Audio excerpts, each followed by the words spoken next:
सबसे पहले तो आभार करूँगा जो हमारे साथी यहाँ आए हुए हैं, बैठे हैं, किताबें, बाबा साहब की फोटो और ये सब चीज़ें जो बेच रहे हैं उनका, कि वो खुद जगह जगह जा करके अपना स्टॉल लगाते हैं और समाज को मजबूर करते हैं बाबा साहब अम्बेडकर पूरे परिवार की किताबें खरीदने और उसकी फोटो खरीदने। तो मैं आपका आभार करूँगा। हाँ, खास तौर पर समाज के जो लोग हैं उनसे मेरा निवेदन भी है कि कम से कम आप वहाँ से बाबा साहब की, फूले साहब की, पहलियार साहब की, ओम प्रकाश साहब की तमाम किताबें उनके पास हैं, किताबों को खरीदे, जब भी समय लगे उनको पढ़ने का भी काम है, इससे भी जागृति हो और उन्नति। शुक्रिया। दूसरी बार कार्यक्रम में आया हूँ कानपुर वासियों का प्रेम जो है ना वो था, लेकिन कभी एक व्यवस्था को चलाने के लिए विचारों का आदान प्रदान होना बहुत ज्यादा जरूरी है, उपहारों का नहीं, इसका आदान प्रदान होना जरूरी है, विचारों का। कानपुर के साथ ही बहुत ज्यादा प्रेम करते हैं तो उपहारों का ढेर लगा देता है और अधिकतर समय उपहारों में चला जाता है, जिससे हमारे बहुत सारी बहनें, बहुत सारे भाई बिना विचार सुने यहाँ से चले जाते हैं। तो मेरा निवेदन है अगली बार जब मैं यहाँ आऊँ या हमारी टीम के कोई साथी यहाँ आए तो उपहार का कार्यक्रम बाद में, विचारों का कार्यक्रम सर्वप्रथम होना है। यहाँ की आयोजक कमेटी का, यहाँ के बीमारवी प्रजा समाज पार्टी के तमाम कार्यकर्ताओं का आभार व्यक्त करता हूँ। बारिश के मौसम में भी खूब मेहनत की, देख रहा हूँ कि सब कुछ भिगा हुआ पड़ा है, फिर भी कार्यक्रम करते हुए जीजानों में लगाएगा प्रयास से। आप सभी का आभार। अब हमारी राशि मंडल की टीम आई भी है, मैं उनका भी आभार व्यक्त करता हूँ जो हमारे जगह यहाँ आए, और विशेष आभार व्यक्त करता हूँ हालांकि बहुत सारी बहनें चली गई हैं, जो बहनें यहाँ आई थी उनका भी, और जो माएँ और बहनें यहाँ बैठी हुई हैं आपका भी विशेष आभार कि बारिश होने के बावजूद भी आप यहाँ की रात में जब रोटी बनाने का और खाने का समय है यहाँ सुनने के लिए बैठी हैं, आपका भी आभार। एक लाइन में बहुदेव महापुरुषों को नमन, जिन्होंने भारत के अंदर पैदा होकर समता, समानता, अधिकार, महिला, अछूतों के लिए बराबरी के अधिकार की बात की, उन सबको। और आज एक विशेष, अभी हमारे कल एक विशेष महापुरुष की जयंती है जिसका क्षेत्र से बड़ा नाम है, जानते हो नाम क्या नाम है? आप इसी मोहल्ले के रहने वाले हैं। इस मोहल्ले के कितने लोग हैं जिनका नाम जानते हैं? आप इसी मोहल्ले के रहने वाले हैं जहाँ कार्यक्रम है। इसके बाद शायद मैं कुछ कड़वी बात कहूँ मोहल्ले के लोगों को, माफ कीजिएगा भाई को आपका, लेकिन सत्य सत्य का मैं बहुजन महापुरुष माननीय ललित सिंह यादव जी की जयंती की कानपुर में खड़ा होकर संपूर्ण देशवासियों को हार्दिक बधाई और मंगल कामनाएं भी देता हूँ। हालांकि बिना उनको पढ़े उनको समझना बहुत मुश्किल कार्य है, और मुझे महसूस ये हो रहा है कि कानपुर के लोगों ने ललित सिंह यादव को नहीं पढ़ा। अगर उनको पढ़ा होता तो या नंबर की जो व्यवस्था स्थापित है वो व्यवस्था बहुत कमजोर दिखाई पड़ती, लेकिन वो व्यवस्था आज भी खास तौर से उन लोगों के घरों में जो सदियों से अछूत रहे हो, अछूत को समझते हैं जिनको छुआ ना जा सकता, जिनको सदियों से कोई अधिकार नहीं थे, वो महिलाएं जिनको अधिकार ही बाबा साहब अम्बेडकर के आने के बाद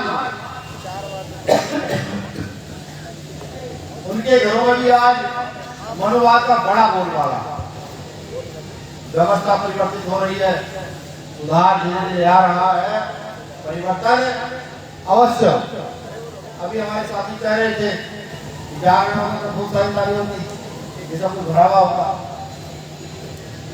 परिवर्तन की शुरुआत चंद लोगों से होती है। कभी आपको पढ़ने का मौका मिले तो चेक वगैरह आपको पढ़िएगा। उन कुछ लोगों ने देश के देश आजाद कराए हैं। कुछ लोगों ने बैठे प्लान बनाया और आंदोलन में कूद गए, देश के देश आजाद करा। मैं आज कानपुर में हूं, कल कहीं और रहूंगा, परसों कहीं और रहूंगा, और ये काम मैं अकेला नहीं कर रहा। आपके कानपुर के बहुत सारे साथी कौशल है, चांद है, ओम प्रकाश है, हमारे यहाँ के जिला अध्यक्ष है, जालौन की टीम आई हुई है, ये दिल्ली की टीम है, यूपी की टीम है, ये सब लोग कर रहे हैं। सवाल ये उठता है कि हम अपना घर बार छोड़कर इसी काम में क्यों लगे। ये युवाओं के लिए सुनने और सोचने की बात है, समझने की बात है, महिलाओं के लिए समझने की बात है। ये उस समाज के लिए समझने की बात है जो आजादी के इतने दिन के बावजूद भी, संविधान लागू होने के बावजूद भी, समानता का अधिकार मिलने के बावजूद भी 20-20 घर के गजों में रहने के लिए तैयार है, 50-50 गज के घरों में रहने के लिए तैयार है। ये उसके लिए सुनने की बात। आज देश की सबसे बड़ी आबादी जो इस देश का मेहनत होती है, इस देश की गलियां गंदगी साफ करती है, जिसे इस देश का सर्वहरा समाज भी कहना चाहिए, जिसको सर्वप्रथम इस देश में सम्मान मिलना चाहिए, जो नौकरी के नाम पर हमेशा ठगा गया है, जिसको सदियों से अछूत का जीवन व्यतीत कराया गया है, वो आज इस देश में दरिद्रता व गरीबी का जीवन जी रहा है। ये हमें समझना पड़ेगा कि वो क्यों जी रहा है।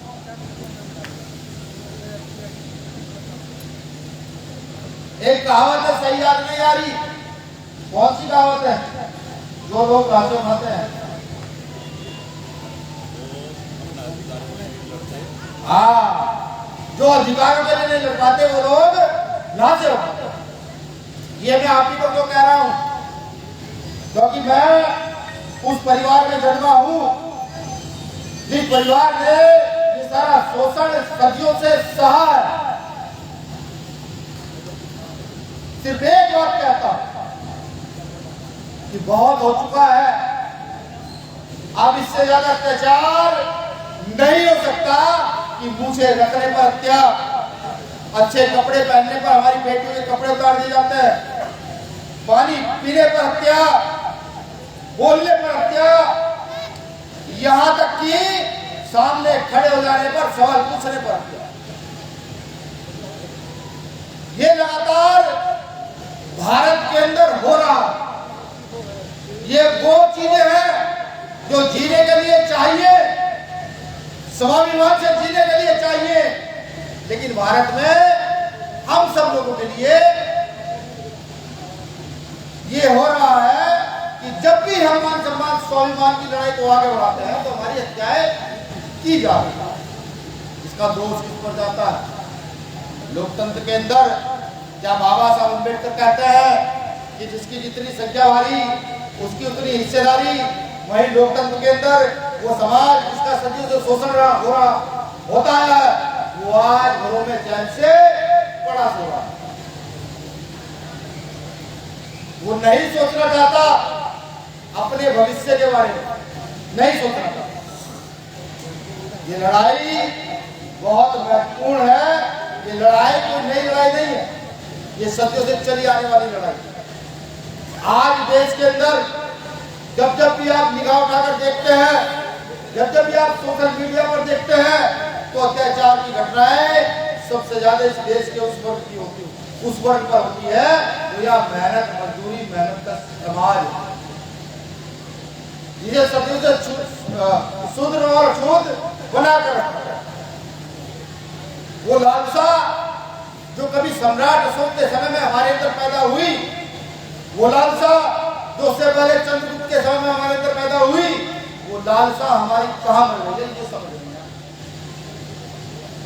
ये सब जानते हैं भारत सन 1947 में आजाद हुआ, 1950 के अंदर इस देश का अछूत वर्ग आजाद हुआ, कॉन्स्टिट्यूशन के अंदर आजाद हुआ, उसमें लोकतंत्र की व्यवस्था देकर के बाबा साहब अम्बेडकर ने गए।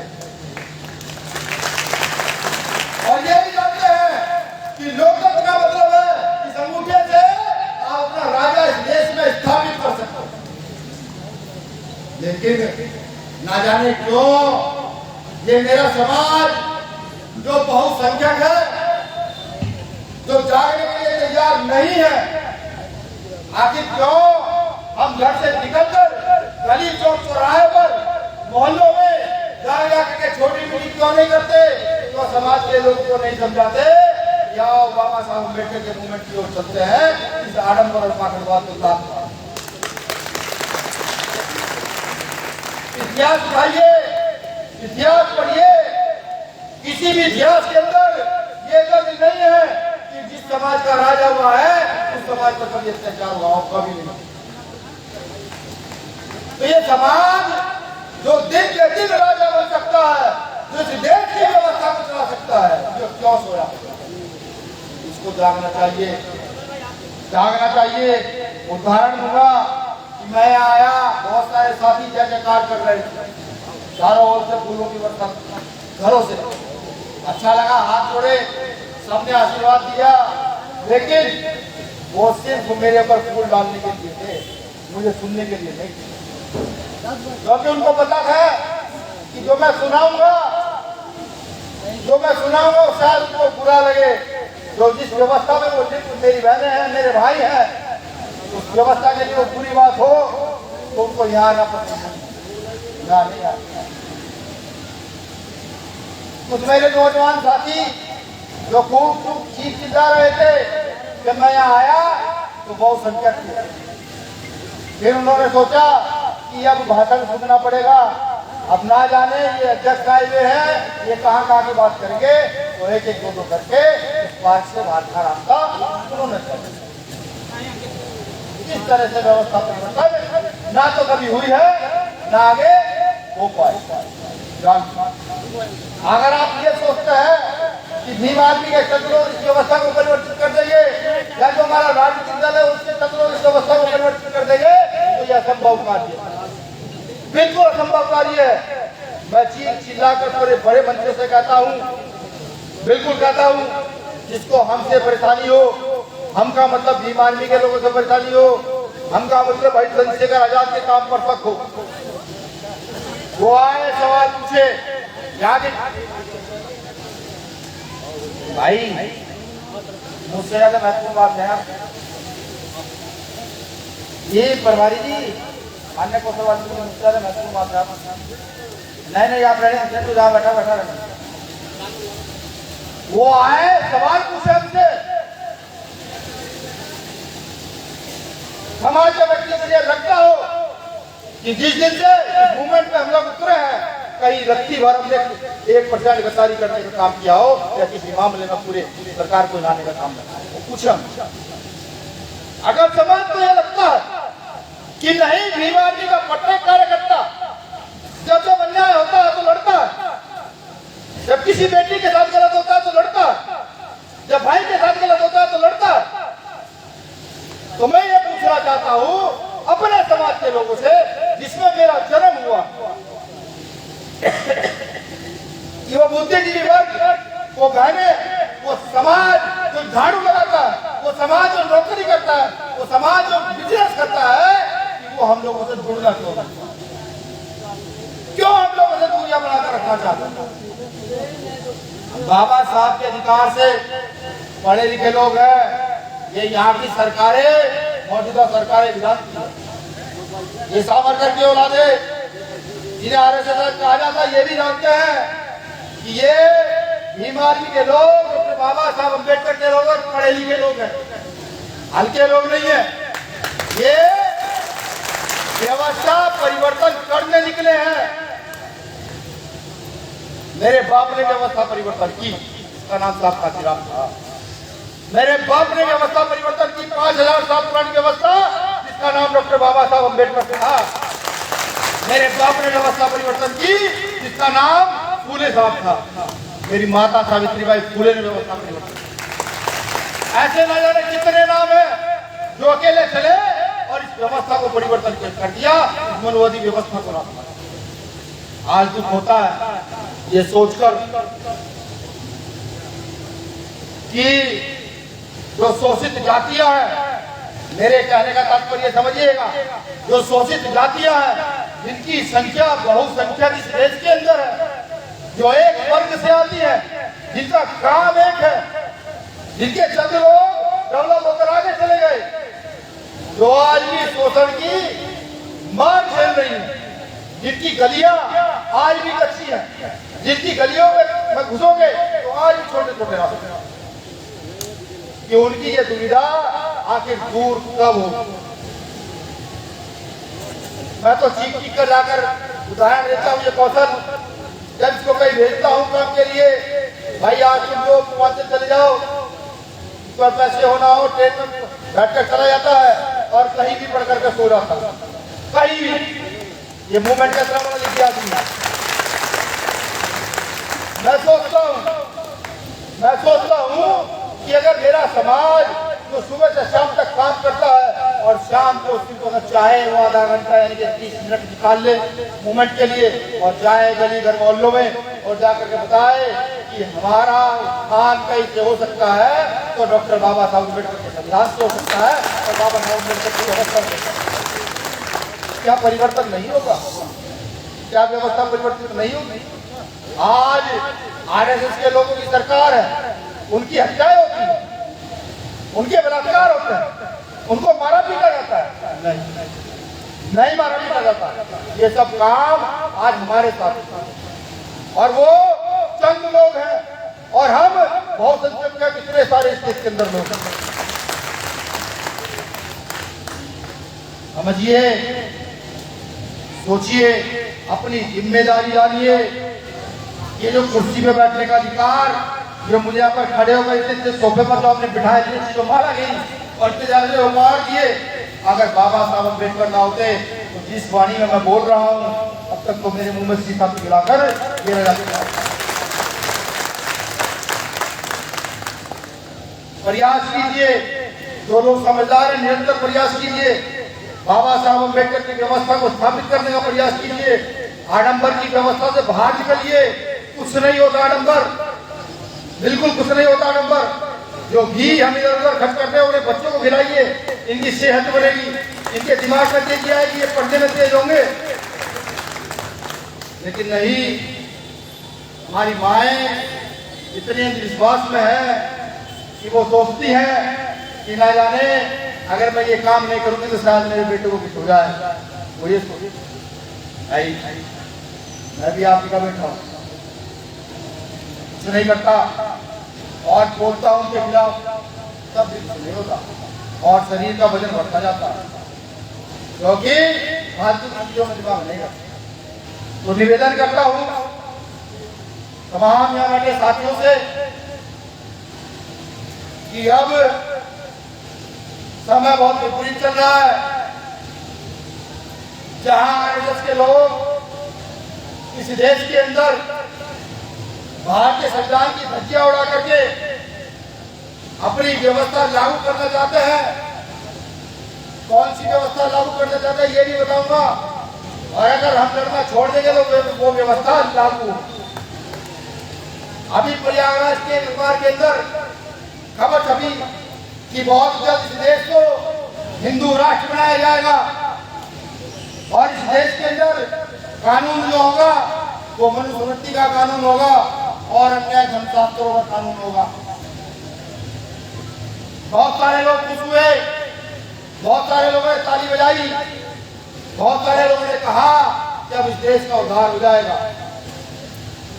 क्योंकि हम जैसे लोग जो बाबा साहब अम्बेडकर को मानते हैं, उन्होंने मनुस्मृति उठाई और पढ़ी, जिसमें लिखा था कि शूद्र अगर अपने मुंह से मंत्र जाप कर दे तो उसकी जीवा को काट लेना चाहिए। जिसमें यहाँ के शूद्रों को कोई अधिकार नहीं है, यहाँ की महिलाओं को कोई अधिकार नहीं है, जहाँ धर्मशास्त्रों में लिख दिया गया ढोल गवार पशु शूद्र नारी ये सब प्रारंभ के अधिकारी अब इस देश में वो संविधान लागू करके उस व्यवस्था को स्थापित करने का काम किया। मैंने पहले ही कहा था कि मैं कुछ कड़वा भी कहूंगा, बुरा जरूर। मैं सिर्फ और सिर्फ समाज के निकम्मे पर की बात नहीं करूंगा। आज 5000 साल की गुलामी के बाद डॉक्टर बाबा साहब अम्बेडकर उस मनुस्मृति की व्यवस्था को तोड़कर एक किताब ग्रंथ कह लीजिए, कुछ भी कहिए, भारतीय संविधान के रूप में हम लोगों को देखकर दे गए। लेकिन आज जब दूसरी लोग ये घोषणा करते हैं कि अब इस देश में मनुस्मृति को संविधान बनाया जाएगा, तब इस देश की राजनीति के वो लोग जो भारतीय संविधान के दम पर यहाँ की राजनीति के राजा बने बैठे हैं, वो मौन रहते हैं, वो चुप रहते हैं। सोचिए, समझिए कि ऐसे निर्लज लोगों को जो संविधान के पद पर जिनकी हैसियत हो, वो संविधान को बदलता देखकर चुपचाप बैठे हैं, एक स्पर्श नहीं कर सकते। आप और हम सड़क से चिल्ला रहे हैं, लोग शोर मचा रहे हैं कि नहीं, ये होने नहीं दिया जाए। वो चाहते हैं वो व्यवस्था जो 5000 साल के बाद डॉक्टर बाबा साहब अम्बेडकर ने तोड़ी, और तोड़ करके यहाँ के उस वर्ग को अधिकार दिए जिसको रास्ते पर चलने का अधिकार नहीं था।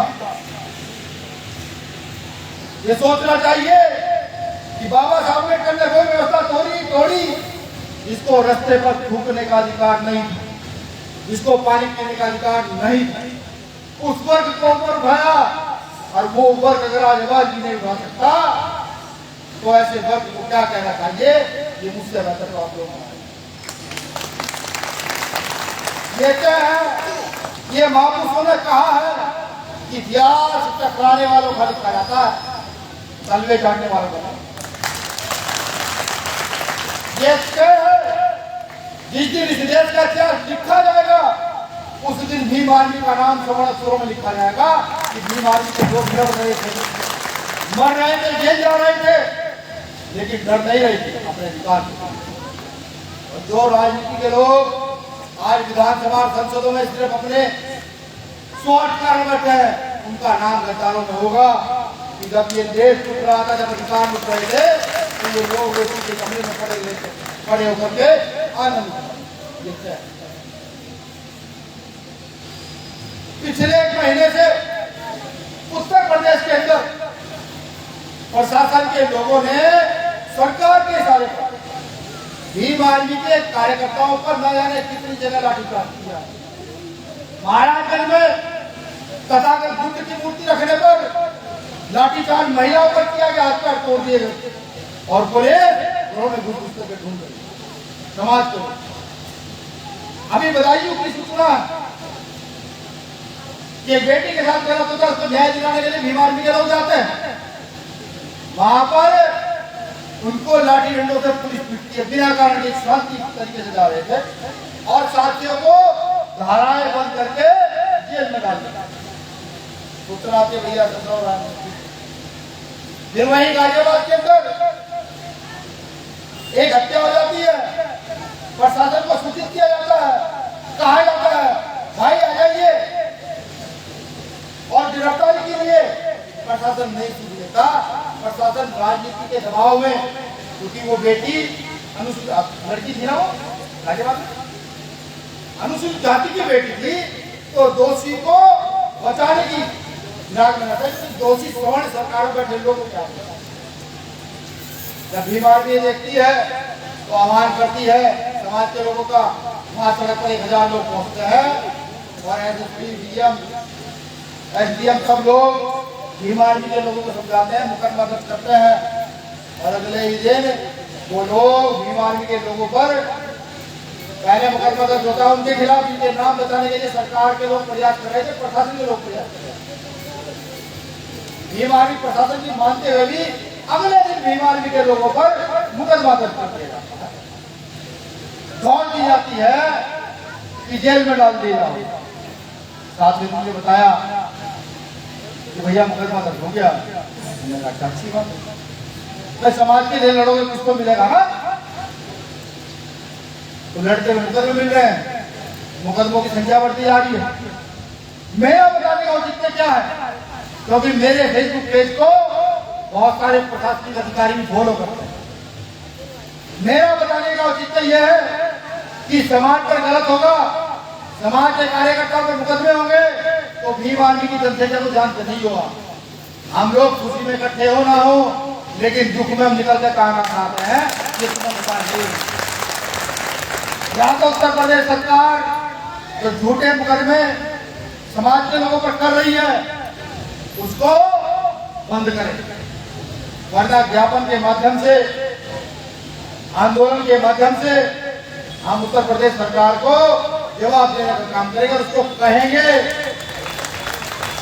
कहेंगे कि अगर हम अपने घर में गाय भैंस पालते हैं तो हम अपने घर में सुअर भी पालते हैं, और चलेंगे उन सब जानवरों को लेकर जेल चलेंगे, और ये भी कहेंगे कि हम इस देश की सफाई करते हैं। तो 4 रेड़े योगी आदित्यनाथ के विधान घर के सामने और 4 रेड़े पूरे प्रदेश के अंदर जाके सीएम और कलेक्टर के घर के सामने कहेंगे कि जब हम तुम्हारे घरों की टट्टी उड़ा सकते हैं, कूड़ा उड़ा सकते हैं, तो हम अपने लोगों के साथ गलत होते हुए नहीं देखेंगे। बिल्कुल नहीं देखेंगे। कमर कस लीजिए, बिल्कुल कस लीजिए, क्योंकि जिंदा हो तो जिंदा नजर आओ, जरूरी है। आज पूरे देश में जब मैं देखता हूँ मेरा समाज एक वर्ग 6,000 रुपए पर सुबह 4 बजे उठता है, शाम को 6-7 बजे घर होता है, पूरे दिन 6,000 रुपए, बड़ा दुख होता कि जहाँ मजदूरी भी 400 रुपए है, वहां मेरा समाज ठेकेदारी प्रथा के अंदर लूट रहा है। वो अपने बच्चों को पढ़ाएगा कहाँ, उसकी खाने की व्यवस्था है। हमें समझना पड़ेगा वो जो बाबा साहब अम्बेडकर कह के गए कि संगठित रहो, इस बात को सोचो। शिक्षा का नारा बाबा साहब ने दिया, आपने शिक्षा ग्रहण की, लेकिन वो जो संगठन की शक्ति है वो कहीं ना कहीं कमजोर हो रही है। वो संगठन की शक्ति को मजबूत करो, और संगठन की शक्ति मजबूत करके अपना राजा देश में स्थापित करो। और वो जो 6,000 की तनख्वाह पर पूरे दिन काम करते हैं, उस तनख्वाह को 60,000 रुपए तक लेकर जाओ, तब जाकर काम होगा। इसके लिए सामाजिक एकता का होना बहुत जरूरी है, आपसी भाईचारा प्रेम भावना का होना बहुत जरूरी है। जो हमारे छोटे मोटी चीजें आपसी विवाद होते हैं, ये हम छोटे मोटे विवादों पर आपस में भिड़ जाते हैं, ये परिवार में होता है, लेकिन जब बाहर की शक्ति से टकराने की बात हो तो फिर ये मुट्ठी बंद नहीं चाहिए। वो पता लगना चाहिए नहीं, ये जो बहुजन समाज के लोग हैं भारत के अंदर, ये कब एक साथ इकट्ठे होकर सड़कों पर आते हैं पता नहीं। मुझे एक बार एक साथी ने पूछा पुलिस में, उसने कहा यार जब भी भीम आर्मी का आंदोलन देखता हूँ तो लगता है कि 4 लोग आ रहे हैं, लेकिन बाद में 5 मिनट पता लगता है कि 400 लोग हैं, 1 घंटे बाद पता लगता है कि 4,000 हो गए हैं। इतने लोग आते कहाँ से, कैसे आते? मैंने उसको कहा भाई घर तो छोटे हैं हमारे, लेकिन एक घरों में जहाँ हम सही से सो नहीं पाते, हमारी संख्या सिरों की संख्या 10 से ज्यादा है। और जब सिरों की संख्या 10 से ज्यादा है कि आज सड़क पर आंदोलन करने हम इकट्ठा हो रहे हैं, लेकिन जिस दिन हमें अकल लगी, जिस दिन हमने सोच लिया कि अब इन सिरों का सही फायदा लिया जाएगा, उस दिन हम सड़क पर आंदोलन करने नहीं जाएंगे। उस दिन हम यहाँ की संसद विधानसभाओं में सड़क के लोगों को भेजेंगे और उनको कहेंगे कि वहां लड़ाई लड़ने का काम है। ये व्यवस्था परिवर्तित होनी बहुत जरूरी है। जो लोग ये समझते हैं कि बाबा साहब अम्बेडकर ने उनके लिए वाकई ही कुछ किया है, वो बिना सोचे समझे व्यवस्था परिवर्तन की ओर लग जाए। और मैं एक चीज और साफ कहता हूँ, मैं क्या कहता हूँ, मुझसे पहले क्या कर गए काशीराम साहब ने नागपुर में भाषण दिया था, पंजाब में उन्होंने काम, माफी चाहूंगा, महाराष्ट्र में काम किया, महाराष्ट्र के लोगों को खूब समझाया कि भाई हम राजा बन सकते हैं, हम राजा बन सकते हैं, वो नहीं माने। फिर घूमे देश में, यूपी आ गए। यूपी में उन्होंने देखा कि बाबा साहब की अखबार मूक नायक वो लोग महाराष्ट्र से मंगाकर यूपी के लोग पढ़ते हैं, अनुसूचित जाति के लोग जो सफाई करते हैं, जो ठेला चलाते हैं, जो केले बेचते हैं, जो मजदूरी करते हैं, वो अखबार वहां से मंगाकर पढ़ते हैं। तो काशीराम साहब ने यहाँ यूपी को कार्य और नागपुर में जाकर भाषण दिया, यहाँ पर सरकार बनाने के बाद, कि महाराष्ट्र के लोग ये सोचते थे कि फूले साहब अम्बेडकर की व्यवस्था में चलकर इस देश में राज स्थापित नहीं किया जा सकता। मैं काशीराम बोल रहा हूँ, मैंने फूले साहब अम्बेडकर की व्यवस्था में चलकर उत्तर प्रदेश में भारत के सबसे बड़ी सूबे में अपना राज स्थापित करने का काम किया। ये क्या क्या गए हमारे वहां पे, समझने का प्रयास कीजिए कि जब सिद्धांतों की बात आ जाए तो फूले साहब अम्बेडकर के सिद्धांत जो समता समानतावादी है, जो एकता अखंडता का प्रतीक है, जो आपको समान अधिकार देते हैं, जो आपको लड़ने की प्रेरणा देते हैं, उन अधिकारों के प्रति सजग होने की प्रेरणा देते हैं। तो उन सिद्धांतों पर चलिए और चलने के बाद अपनी व्यवस्था स्थापित करें। आपने देखा बाबा साहब अम्बेडकर के जाने के बाद महाराष्ट्र में हमारे राजनीतिक दल का क्या हासिल हुआ, सब जानते हैं क्या हासिल हुआ था। वो समय याद है कि बहुसंख्यक जनता देश के अंदर जो है, जिनके बड़े बड़े महापुरुष रहे हो, उनको उस समय की कांग्रेस सरकार ने मात्र एक एमपी की सीट दी है ना, एक एमपी की सीट दी। आबादी के हिसाब से अगर ले हम तो इस देश में हमारी आबादी कम से कम 20 से 25% है, लेकिन नहीं, हमारे लोग जब मनुवाद के सामने झुके तो हमारा पतन हुआ। वो ही कारण उत्तर प्रदेश के अंदर पैदा हुआ कि जब हम फूले साहब अम्बेडकर के विचारधारा पर चले, हमने अपना राज स्थापित किया।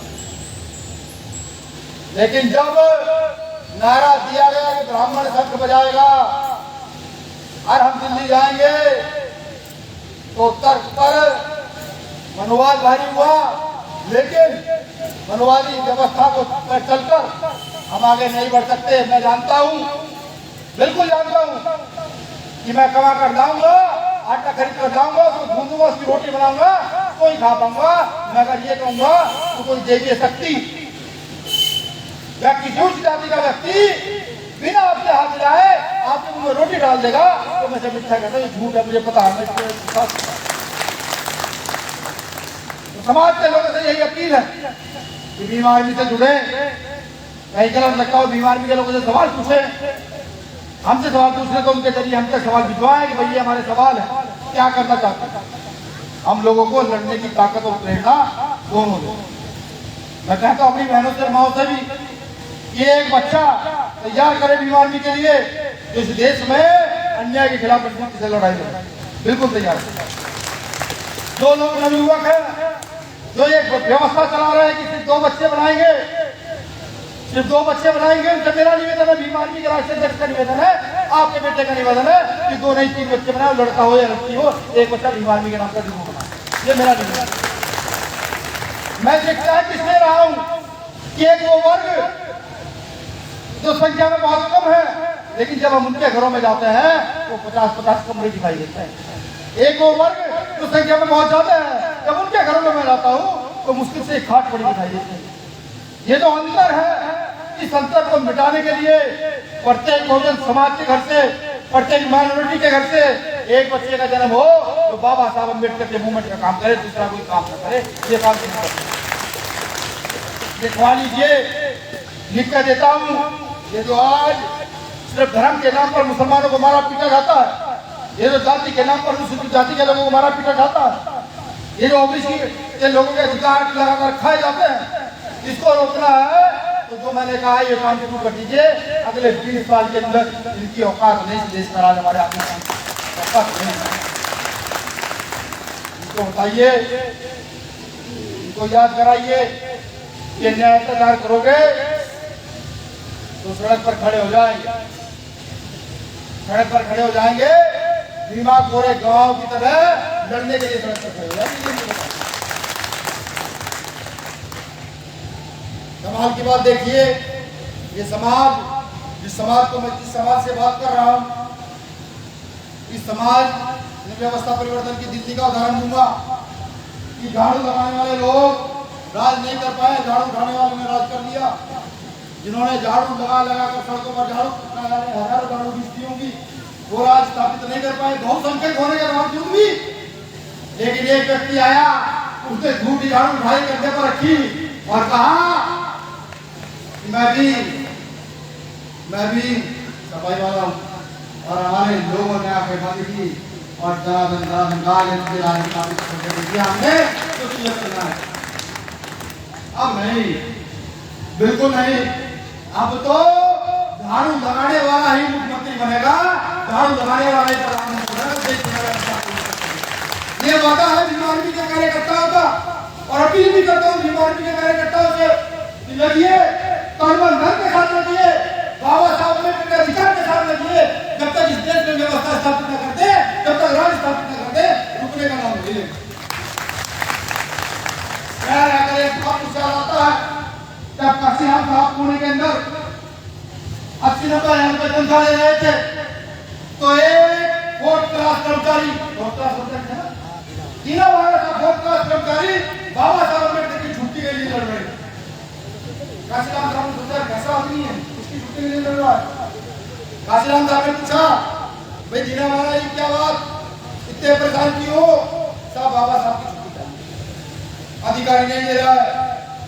साहब ने पूछा, अधिकारी छुट्टी ना दी तो क्या करोगे? उसने कहा, साहब अधिकारी ने अगर छुट्टी ना दी तो फिर बाबा साहब की गलती बजाऊंगा, नौकरी कभी जाती याद चलता। काशीराम साहब ने सोचा, यार ये किस व्यक्ति की बात कर रहा है? तो काशीराम साहब को दीना महाराज साहब ने किताब दी। क्या नाम था उस किताब का? जाति का संपूर्ण विनाश, सर्वनाश।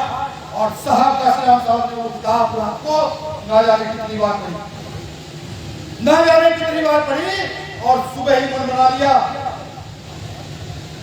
दीना महाराज साहब का साथ देने। साथ लिया, आंदोलन चलाया, नौकरी छोड़ी, पूरा जीवन लगा दिया। सोचिए उस समय एक दीना महाराज थे, एक। आज कितने दीना महाराज देश में है ये अंदाजा नहीं लगा सकते। अगर मन बना लो, अगर मन बना लो तो इस देश की व्यवस्था को चुटकियों में बदल देंगे, चुटकियों में।